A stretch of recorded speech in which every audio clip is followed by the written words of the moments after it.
प्रियो, आज कुछ ऐसी बातों पर आपका ध्यान मैं अट्रैक्ट करने जा रहा हूँ जिनकी अवहेलना या लापरवाही एक मसीह जीवन को बैक स्लाइडिंग की ओर ले जाती है, पतन की ओर ले जाती है, आत्मिक पतन की ओर धकेल देती है। वह क्या है, वो चीज़ें क्या हैं, मैं इनके बारे में आपका ध्यान अट्रैक्ट करूंगा। पहली बात, संगति से दूर हो जाना, फेलोशिप से अलग हो जाना, विश्वासियों की फेलोशिप को छोड़ देना। दूसरी बात, हिपोक्रेसी, रयाकारी। और तीसरी बात, कंप्रोमाइज विद सिन, पाप के साथ कंप्रोमाइज करना। ये तीन चीज़ें हैं जो हमें डिसओबीडियंट बना देती हैं और हमारे आत्मिक जीवन को बैकस्लाइड कर देती हैं। लिखा है नीतिवचन 13:13 में, who scorns instructions will pay for it. जो वचन को तुच्छ जानता है वह नाश हो जाता है, परंतु आज्ञा के डरवैयों को अच्छा फल मिलता है। कहता है जो आज्ञा की उल्लंघना करता है वो नाश हो जाता है, पर प्रभु के व्यवस्था के ओर मन लगाने वालों का अच्छा ही होता है।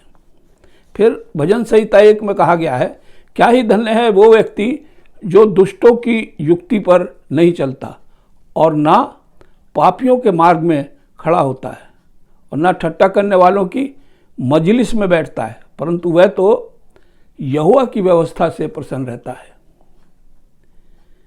हिपोक्रेसी और कंप्रोमाइजिंग लाइफ एक व्यक्ति को अविश्वास की ओर ले जाती है और परमेश्वर से दूरी बन जाती है, और इमोरलिटी उसे एडल्ट्रस, एफ्लिक्शन और एंगर और एंग्जाइटी प्रदान करती है।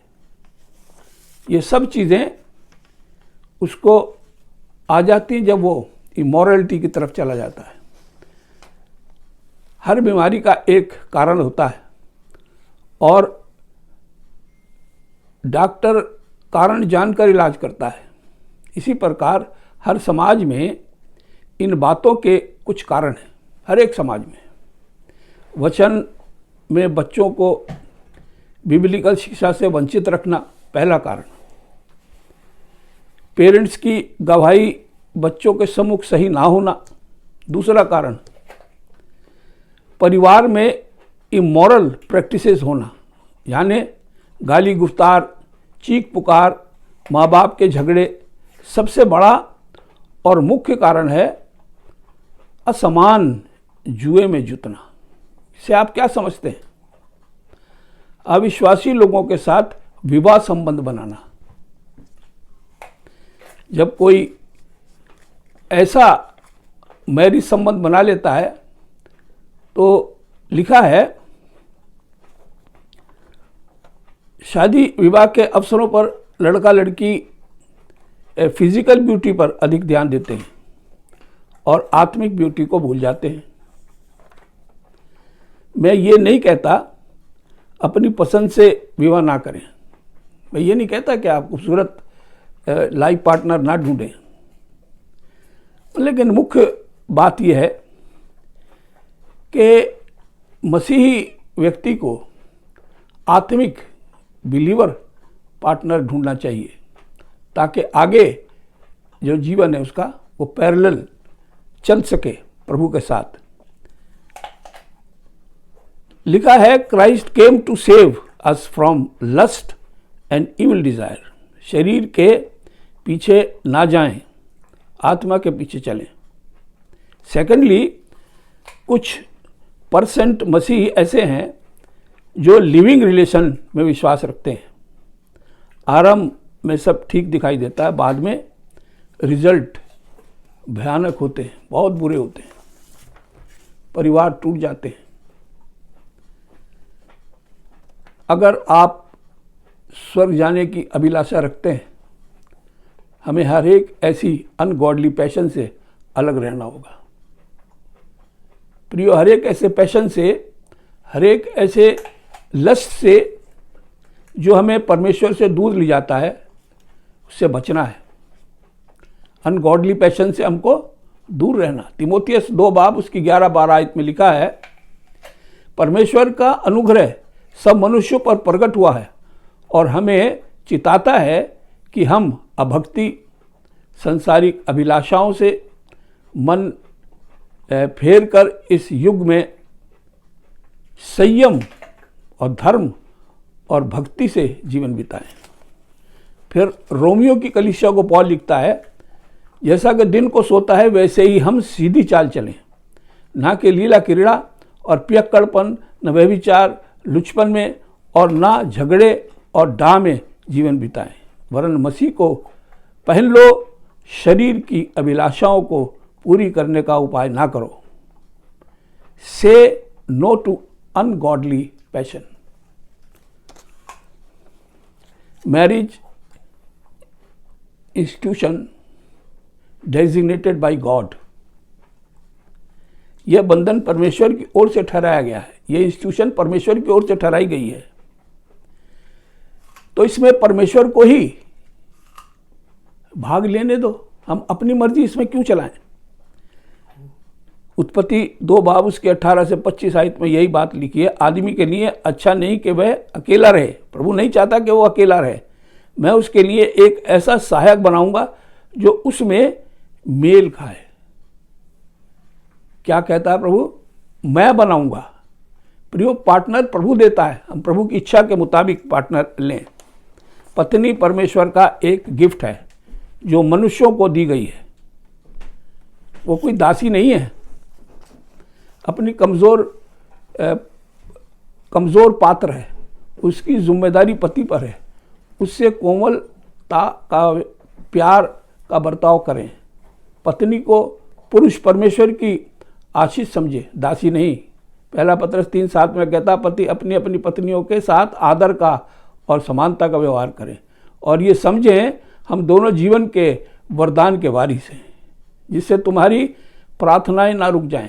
प्रियो, अगर परिवार में घपला है तो हमारी प्रार्थनाएं रुक जाती हैं। प्रभु का वचन बताता है, गलतियों 5:16 में कहता है, आत्मा के अनुसार चलो, शरीर की लालसा किसी रीति से पूरी ना करोगे।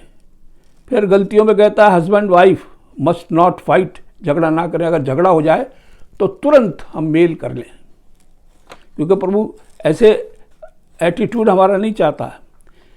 लिखा है, a house divided against itself can not stand. मत्ती 12:25 में लिखा है, जिस राज में फूट होती है वह उजाड़ हो जाता है, जिस घर में फूट होती है बना नहीं रहेगा। पत्नियों को भी चेतावनी है।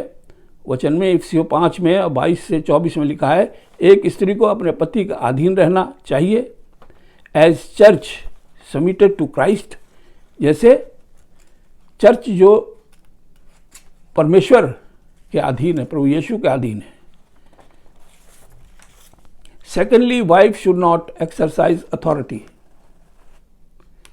पहला तीमुथियुस में लिखा है, women should learn in quietness and full submission. स्त्री खामोशी से सीखे, पूरी अधीनता से। I do not permit a women to teach or to have authority over man. मैं इस बात की आज्ञा नहीं देता कि स्त्रियां सिखाएं और आदमियों पर अधिकार जताएं। Thirdly, mixed marriage Bible allow नहीं करती। दूसरा करंथियों 6:14 से 16 में लिखा है, do not be yoked with unbelievers. Unbeliever के साथ ना जुड़ें। अमोस 3:3 में कहता है, यदि 2 मनुष्य परस्पर सहमत ना हो तो वे एक साथ कैसे चल सकते हैं?